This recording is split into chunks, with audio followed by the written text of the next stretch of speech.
अभी के हालात ऐसे हैं कि बच्चियां मुर्तद हो रही हैं,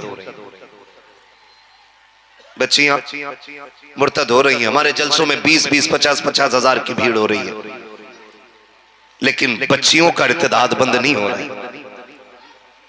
और फिर लोग कहते हैं मौलवी लोग कर क्या रहे।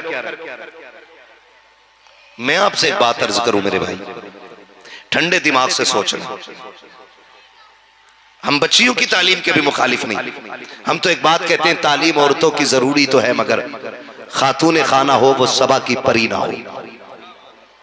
खातून खाना हो वो सबा की परी ना हो। हम तालीम के मुखालिफ नहीं, लेकिन एक बात कहना चाहता हूं, ये जो बच्चियां मुर्तद होना शुरू हुई है ना, इसमें दो सबब सबसे बड़े। एक तो ऑनलाइन तालीम, और दूसरा स्कूल के ऐबों पे ट्यूशन के नाम पे बांधी जाने वाली पट्टी। इन दो चीजों ने बेड़ा गर्क कर दिया हमारी कौम का। ऑनलाइन पढ़ाई ये छोटे फोन पे हो नहीं सकती थी, जाहिर है मल्टीमीडिया फोन चाहिए था, उस पे आजादी मिली। अगर वहां बच्ची बच गई तो ये जो ट्यूशन चले ना, ट्यूशन, हमने बच्चियों को पढ़ाया तो जरूर, लेकिन ये देखने की कोशिश नहीं की कि पढ़ा कौन लगा गए, और जहां पढ़ रखी है वहां गैरत वाले बैठे हैं कि बेगैरत बैठे। मैं मानता हूं आपकी बेटी शरीफ होगी, आपकी बच्ची अच्छी होगी, लेकिन आप जानते हो इन इस्लाम दुश्मन ताकतों की स्कीम को। जाओ कभी ट्यूशन देखो तो सही, जो ट्यूशन के रूम होते हैं, जो हाल होते हैं, उनकी कंडीशन आप देखिए। सोशल मीडिया पे कुछ भी छुपा हुआ नहीं है। हमारी बच्चियां जाती हैं, जानबूझ करके नकाब वाली बच्ची को पहली बात तो नकाब उतरवा दिया जाता है। जब किसी एक बेटी का नकाब उतरता है, थोड़ी देर के लिए पूरी कौम चीख पड़ती है, फला स्कूल में बच्ची का नकाब उतारा गया, उस जगह बच्ची के कपड़े बदलवा दिए गए। मैं कहना चाहता हूं, ये थोड़ी देर के दर्द से कुछ नहीं होगा। क्या ये अच्छा होता कि इस दर्द को हमेशा के लिए दिल पर महसूस किया जाता। एक बच्ची का नकाब उतरता, पूरी कौम को नींद नहीं आनी चाहिए थी, लेकिन क्या फर्क पड़ता है साहिब, ना हमारे उर्सों में कमी आई है, ना हमारे जलसों में कमी आई है। हमारी शादी भी उसी धूमधाम से है, बारातें भी उसी शान से चल रही है। तुम्हें क्यों याद नहीं रहा 8 दिन पहले बेटी का नकाब उतरवा दिया गया? तुम्हें क्या लगता है सिर्फ कपड़ा उतारा गया है? नहीं, जिस बेटी का नकाब उतारा गया है, सिर्फ नकाब नहीं, इस्लाम की इज्जत उतारी जा रही है। क्यों भूल जाते हो तुम? सिर्फ नकाब कपड़ा नहीं होता है। आपको समझाना चाहता हूं, कपड़े 3 कलर के हो, लाल, हरा, पीला, लाल, हरा, सफेद। जब ये कपड़े हो, अलग अलग पट्टियां हो, दुनिया पट्टी कहती है, कपड़ा कहती है। जब एक जगह सिल दिया जाता है तो इसी को तिरंगा कहा जाता है, यही मुल्क का झंडा बन जाता है।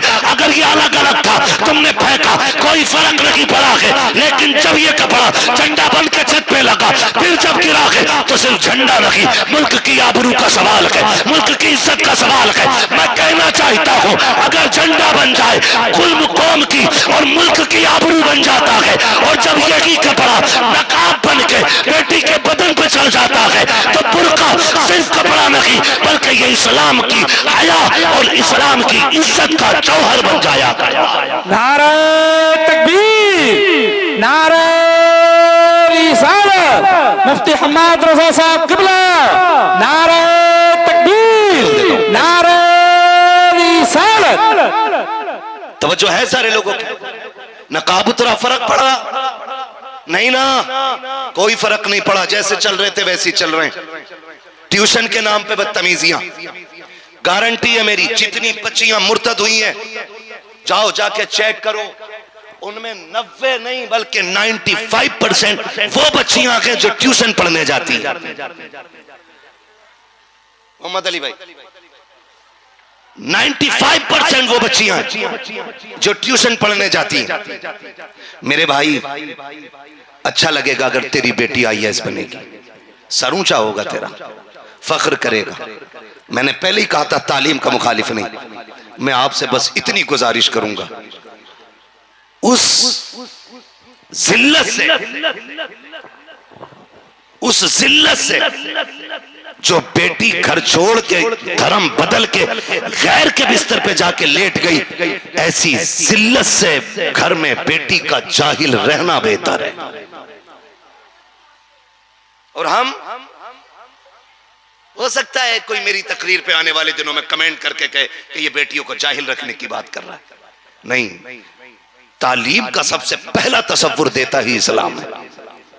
हम क्यों मना करेंगे? लेकिन आपसे चंद बातें करनी है मुझे, आपसे चंद बातें। हमने ना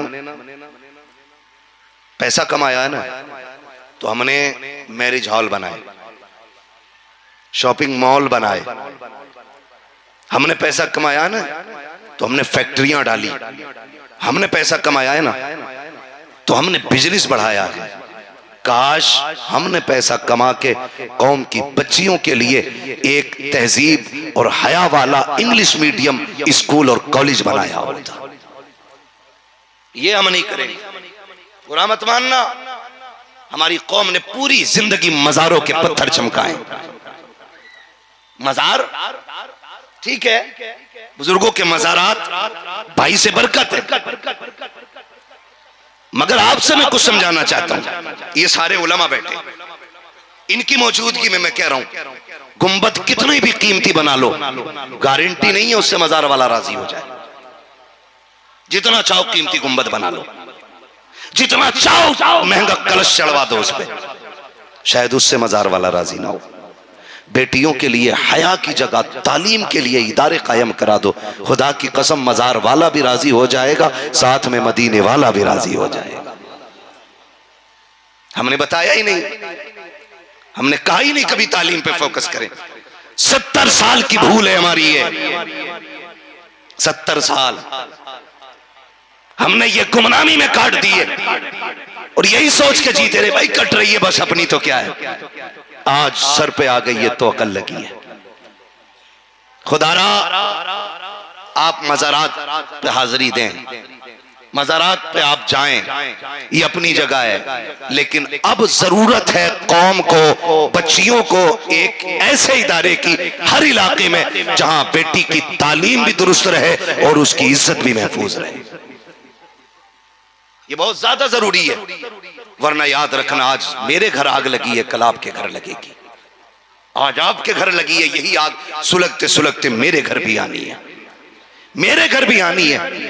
कितना जिगरा हो गया बच्चियों के अंदर के वो जहन्नम जाके खरीद रही है। जिनकी बच्चियों को दोज़ख पढ़ाया गया था, आज वो भूल गई दोज़ख का अज़ाब क्या है। और बाप कहता मौलवी जिम्मेदार है। नहीं जी, मौलवी का काम कहना होता है, अमल कराना हम सब की अपने घर की जिम्मेदारी होती है। और एक वजह और है, घर की और बेटियों की इज्जत की बर्बादी में सबसे बड़ा हाथ भाई का भी है। या तो भाई बहन से यह सौदा कर चुका है कि तू मेरे ऐबों पे पर्दा डाल, मैं तेरे ऐबों पे पर्दा डालूंगा,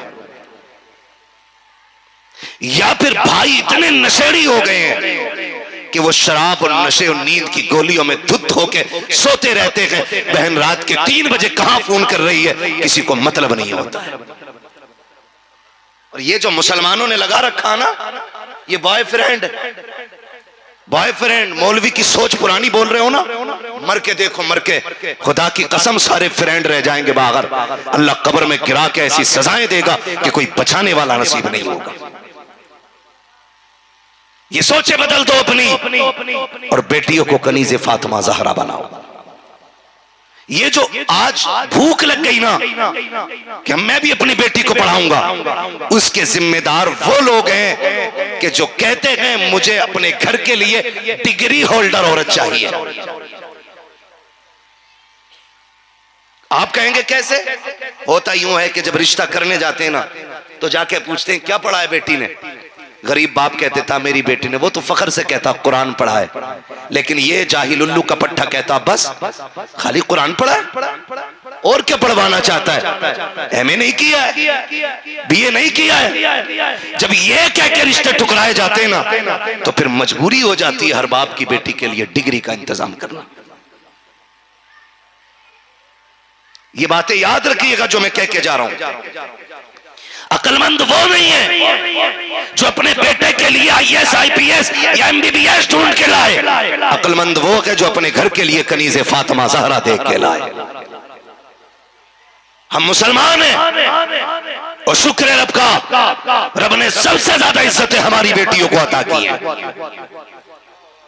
ये वकार सिर्फ हमारी बेटी का है। कभी नकाब के नाम पे जलील किया गया, कभी पर्दे के नाम पे बेटियों को टारगेट किया गया, कभी तलाक के नाम पे उन्हें बहकाया गया, कभी हलाले के नाम पे उनके जहनों को बदलने की कोशिश की गई। मैं खुदा की कसम खा के कहता हूं, जो इज्जत इस्लाम ने बेटी को दी है ना, वो आपको दुनिया में कहीं देखने नहीं मिलेगी। ये जो सब कुछ हो रहा है ना, हमारी नादानी की बुनियाद पे और हमारे जाहिल होने की बुनियाद पे हो रहा है। जब किसी ने कहा ना, हमारी बच्चियों से देखा, इस्लाम बेटी को चार दीवारी में रखता है, चार दीवारी में रखता है, उसे कैद कर दिया इस्लाम ने, तो बच्ची का जहन बदल जाता। बात तेरी सही है, बात तेरी सही है। खुदा की कसम, इस्लाम ने इज्जत बख्शी है नकाब के जरिए, पर्दे के जरिए। मैं तो खुल के ये बात कहता हूं, अक्सर फ्लाइट वगैरह में सफर रहता है, आप लोग भी चलते होंगे, जो लोग परदेश जिनका आना जाना है, उन्होंने भी देखा होगा कि एक फ्लाइट में कुछ भी नहीं तो छोटी से छोटी फ्लाइट में कम से कम 80 से 90 लोग रहते हैं, जो होती हैं 80 से 90, वरना 350, 500, 750 इस तरह से लोग होते हैं। लेकिन उनकी खिदमत करने के लिए कितनी औरतें होती हैं, लड़कियां? 4-5 लड़कियां। जर्नी है घंटे की, 2 की, 3 की, 4 की। मैं लोकल की बात कर रहा हूं। 4-4, 3-3 घंटे की जर्नी में आप देखिएगा। तुम बात करते हो इस्लाम ने जलील किया, इस्लाम ने पर्दा दे के औरत का वकार घटाया। मैं कहता हूं, तुम किस इज्जत की बात करते हो? तो औरत का हक है कि वो खुद जाकर के अपने सेल्फिश रखे, खुद अपने आप को संभाल सके। तुम इसे आजादी कहते हो। तुमने डिग्री दिलाई, क्या बना? कि मेरी बेटी एयरलाइंस में है, मेरी बेटी फला एयरपोर्ट पर है, मेरी बेटी फला एयरपोर्ट पे, चल मैं तेरी कलाई पकड़ के लेके चलता हूं, मुझे बता तो सकी। तुम ये कहते हो कि इस्लाम ने बेटी को घर के अंदर रख के घर की नौकरानी बना डाला है। मैं दावे के साथ कह सकता हूं, पूरे घर के अंदर या तो 12 मेंबर होंगे, 18 मेंबर होंगे, 20 से ज्यादा किसी घर के अंदर मेंबर नहीं होंगे। उन 20 लोगों के लिए अगर 4 बच्चियां खाना बनाती है तो तुम उन्हें गुलामी कहते हो। क्या कहोगे इन 4 बच्चियों के बारे में जो 250 लोगों के आगे पीछे पानी लेकर के टहल रही है? किसी को पानी की जरूरत है, जा करके पूछ रही है। खुदा की कसम, और बात यहीं तक नहीं रह जाती, तनख्वाह तब दी जाएगी जब कपड़े उनकी मंशा के होंगे, तनख्वाह तब दी जाएगी जब रहन सहन उनके तरीके का होगा। और यह भी तनख्वाह में शामिल होता है कि कोई कुछ भी करे, तुम्हें बदतमीज नहीं बोलना है, कोई किसी भी तरह से बात करे, तुम्हें उसको राजी रखना है। खुदा की कसम, लानत हो ऐसी दौलत पे, थूकते हैं हम ऐसे पैसे पे जो बेटियों की इज्जत दांव पे लगाने के बाद मिले। हमें ऐसा पैसा नहीं चाहिए। हम खुदा की कसम पैगंबर के मानने वाले हैं, हम फाके तो रह सकते हैं, जिल्लत के टुकड़े कभी नहीं खा सकते।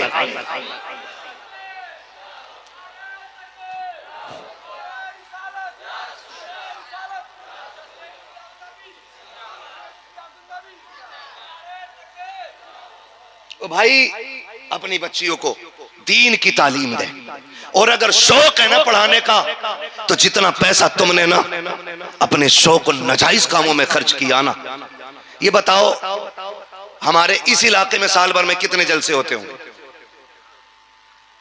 इलाके के लोग बैठे हैं ना यहाँ पे, कुछ है, कितने जलसे हो जाते होंगे भाई? 8-10 हो जाते हैं कि नहीं? अच्छा, उन जलसों का पैसा गवर्नमेंट से आता कि हम खुद अपनी जेब से करते हैं? बोले, डर रहे हैं ना? मत डरो, जिम्मेदार मैं हूं ना अपनी बात का। कहां से करते हैं हम? अपनी जेब से। किसी से फंड, कोई कंपनी, कोई गवर्नमेंट नहीं ना, कोई नहीं देता, अपनी जेब से करते हैं।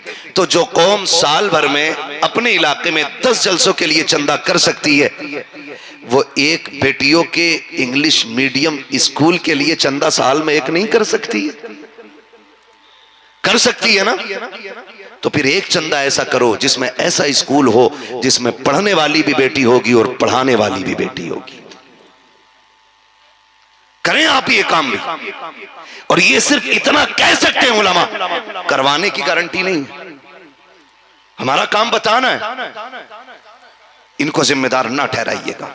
ये अजीम इदारा अल्लाह सलामत रखे, इसमें पढ़ने वालों को भी और पढ़ाने वालों को भी इतना खुशी हुई, 60 बच्चे फारिग हो रहे हैं, सुभान अल्लाह। किसी किसी मदरसे में 60 सारे ही बच्चे होते हैं। इस इदारे ने कौम को 60 हाफिज कारी आलिम अता किए हैं। बहुत बड़ी बात है। अल्लाह इस इदारे को दिन दूनी रात चौगनी तरक्की अता फरमाए। आपने मदरसे और तालीम के हवाले से बात सुनी, थोड़ी सी बात मैं भी कर जाऊं। पहले ये बात बताओ, बच्चियों को हिफाजत से पढ़ाएंगे कि नहीं इंशाअल्लाह? तालीम से ज्यादा तरबियत पे ध्यान देंगे कि नहीं इंशाअल्लाह? देंगे इंशाअल्लाह? वादा करें इंशाअल्लाह, जोर से वादा करें इंशाअल्लाह। पढ़ाएंगे बच्चियों को तहजीब के साथ। बच्चों के एक एक मिनट का हिसाब लेना। वक्त होता तो इंशाअल्लाह मैं तफसील से बात करता, लेकिन ये जरूरी बात थी जो मैंने आपसे कह दी। जब कोई भी बच्ची जाती है ना तो दिल दुखता है। जब वो इंटरव्यू में जानबूझ के पूछते हैं अब्बा का नाम क्या है, और जब वो कहती है ना मेरे बाप का नाम अब्दुल रहमान है, तो वो चोट यहां लगती है। खुदा रब बचा लो अपनी कौम को। अगर अब भी नहीं जागे तो कभी नहीं जागोगे। डॉक्टर इकबाल ने कहा था, ना संभलोगे तो मिट जाओगे हिंदी मुसलमानों, तुम्हारी दास्तां तक भी ना होगी दास्तानों में। इसलिए खुदारा अपनी बच्चियों को जो है महफूज करो, महफूज करो अपनी बच्चियों को। लाजिम है, मैं तालीम का इनकार नहीं करता, लेकिन लाजिम यह है बच्चियों को वहां पढ़ाओ जहां पढ़ने वाली भी बेटी हो और पढ़ाने वाली भी बेटी होनी चाहिए। आपके बच्चियों की कौन दोस्त है, कौन सहेली है, इस पे भी आपको फोकस करना पड़ेगा। आप उनके घर से गायब रहने वाले टाइम का हिसाब लें, लाजिम है।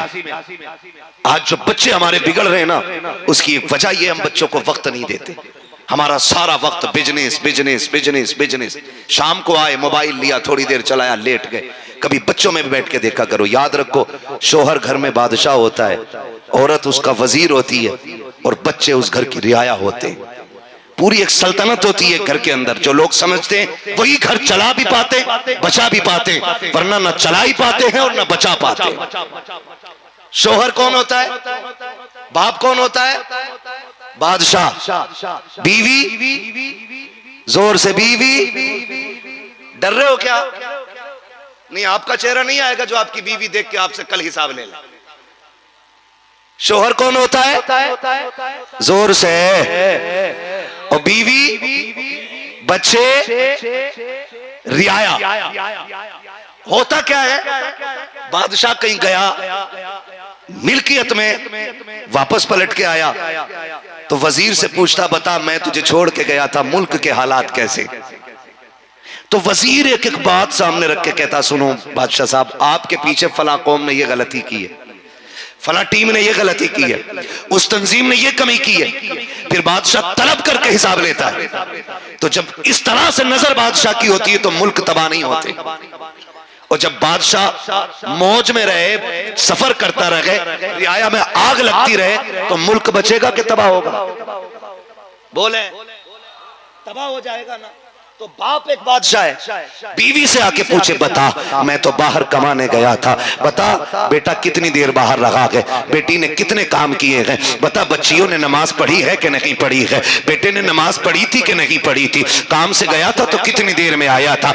अगर औरत शोहर के साथ वफा करे, और हक यह है कि वजीर वफा करे बादशाह के साथ, तभी सल्तनत बचती है। अगर बच्चों की खता पर माएं पर्दा डालेंगी तो घर बर्बादी से नहीं बच सकते हैं। अगर माएं बच्चियों के साथ तरफदारी करके उनकी गलतियों को शोहर से छुपाएंगी, एक दिन खून के आंसू रोना पड़ता है। इसलिए मैं बेटियों से कहना चाहूंगा कि तुम घर की मलका और वजीर हो, शोहर तुम्हारा बादशाह है। अगर बच्ची खता करे तो उसकी हमदर्दी में पर्दा मत डालना, वरना खून के आंसू रोने पड़ेंगे। अपने बादशाह से जो बात है कहते, इसलिए कि मुल्क को जितने अच्छे तरीके से बादशाह संभाल सकता है, कोई दूसरा नहीं संभाल सकता है। तू ये मत सोचना मैं कल संभाल लूंगी, बच्ची के डांट दूंगी, तेरी एक जरा सी लापरवाही पूरी कौम को शर्मिंदा कर सकती है। इसलिए मैं कहना चाहता हूं, अपने घरों को सल्तनत का निजाम दो।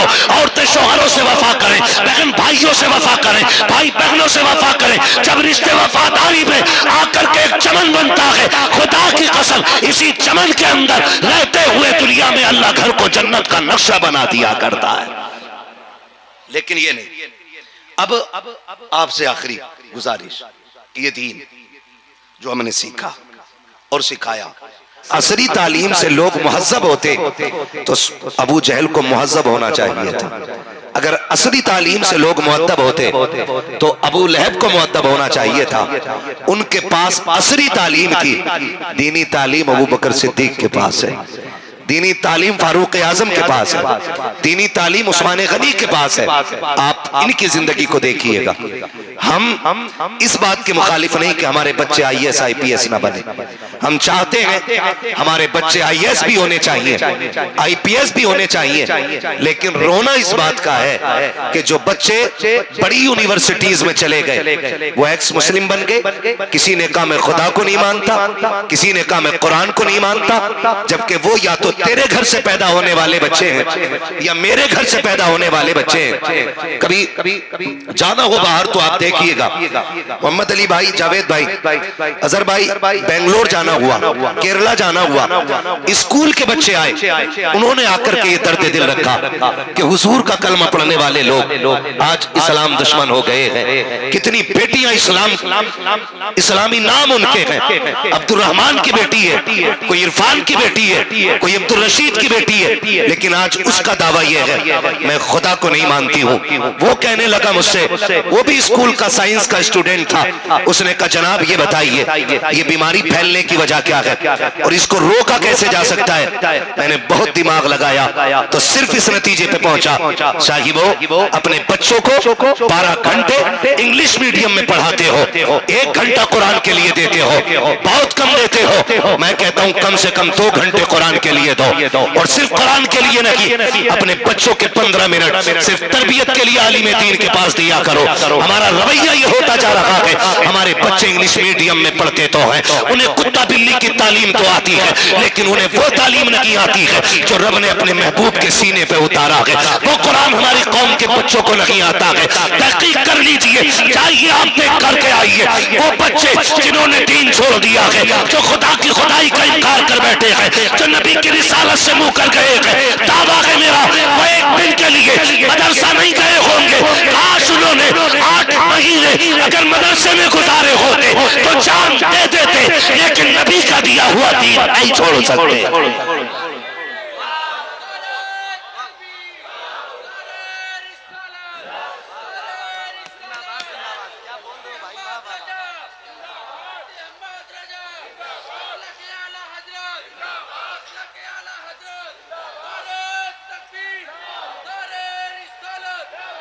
हमारे बच्चे मदरसे जाए क्यों? दादा ने पहले ही कह दिया था मौलवियों से दूर रहियो,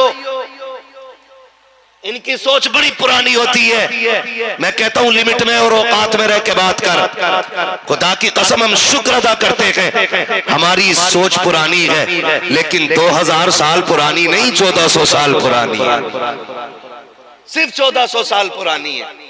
हमारी सोच वो है जो हमें नबी ने दिया है। हाँ, तो हमने तो पहले ही कह दिया मौलवियों से दूर रहियो, इनकी सोच पुरानी है। अपनी नस्लें अगर बचानी है ना, नस्लें अगर बचानी है तो याद रखिएगा, एक हाथ में अगर असली तालीम है ना तो दूसरे हाथ में मोहम्मदी तालीम होनी चाहिए। ये बता के जा रहा हूं, मैं तालीम का मुखालिफ नहीं, खुशी होती है IAS बनो IPS बनो, हक है तुम्हारा। अब हम भी जानते हैं ये दौर बारूद और बम का नहीं है, अब दौर कलम का आया है। वो कौम आगे जाएगी जिसके हाथ में कलम होगा, ये भी सोच लीजिएगा। वो कौम आगे जाएगी जिसके हाथ में कलम होगा। एक बदतमीज शाइस्ता या शगुफ्ता नामी सोशल मीडिया पर आके बकवास करती है, वो कहती है कि मदरसे अपनी कौम को पीछे धकेल रहे हैं, मदरसे अपनी कौम को तबाही में लेकर के जा रहे हैं। अभी 3 दिन पहले की बात है, मैं चैलेंज करता हूं तमाम बदतमीज बच्ची और बच्चों को जो इस्लाम के खिलाफ बकवास करते हैं, खुदा की कसम जो लाल मदरसों ने दिए थे ना वो यूनिवर्सिटियों ने नहीं दिए। लिखो मेरी बात, और मैं बताने लगा हूं फजले हक खैराबादी मदरसे का लाल है। हाँ, फजले हक खैराबादी मदरसे का लाल है, अल्लामा किफायत अली काबली मदरसे का लाल है, अशफाकुल्लाह खां मदरसे का बेटा है। हो किधर, हो किधर? मदरसे पीछे धकेल रखे। अगर आपको यकीन ना हो तो तहकीक करके देख लो, कहते मुसलमान नौकरी के चक्कर में फिर रहा है। खुदा की कसम, मुसलमान ने न कल किसी की मुलाजमत की थी, न आज कर रहा है, और ये तारीख उमर फारूक आजम की दौर की दोहरा रहा हो। हजरत उमर ने कहा था ये कौम जब तक बिजनेस करेगी उस वक्त तक जलील नहीं होगी, जब नौकरियों के चक्कर में पड़ जाएगी तब ये कौम जलील हो जाएगी। गारंटी है मेरी, नौकरियों को ठोकर मारो, तालीम तरक्की के लिए सीखो और खुद बिजनेस करो। खुदा की कसम तुम गुलामी के लिए नहीं, तुम तो जमाने में हुकूमत करने आए हो, लेकिन मिजाज बन गया गुलामी का। तालीम का मतलब नौकरी नहीं होता है, ये भी बता दो।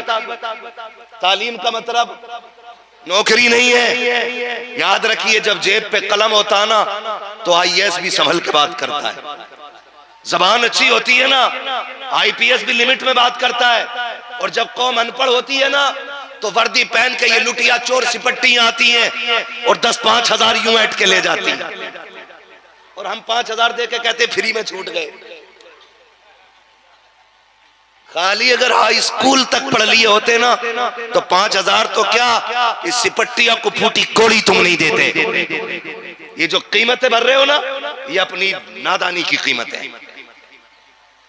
सही बता रहा हूं ये। तो तालीम जो हमें हासिल करनी है ना, नौकरी के लिए नहीं, हुकूमत के लिए। इल्म सीखें आप, उससे नस्लें अच्छी होती हैं, मुआशरा संवरता है, और सबसे बड़ा काम मुआशरे को संवारना है। ये याद रखिएगा। हमारी कौम ने शुक्र रब का कि अपने मदरसों के साथ मजबूती से खड़े, लेकिन रोना भी एक बात का, बुरा ना माने तो कह दूं, कर लेंगे हजम, ना भी करोगे तो क्या फर्क पड़ता। जावेद भाई ने बुलाया, अगली बार नहीं आएंगे। सच्चाई इतनी है, मैं आईना को दिखाऊंगा दाग चेहरे के, जिसे खराब लगे सामने से हट जाए। और सुन ले, मैं पहले बता दूं, हम बरेली वाले लोग हैं, हम बरेली वाले लोग हैं, और हम अकीदे के बड़े पक्के लोग हैं। और ये बरेलवियों की खासियत है, हम वलियों से भी प्यार करते हैं, हुजूर के सहाबा से भी प्यार करते हैं, हुजूर के तमाम गुलामों से प्यार करते हैं। ये हमारी पहचान है। मगर आपसे एक बात कहूं,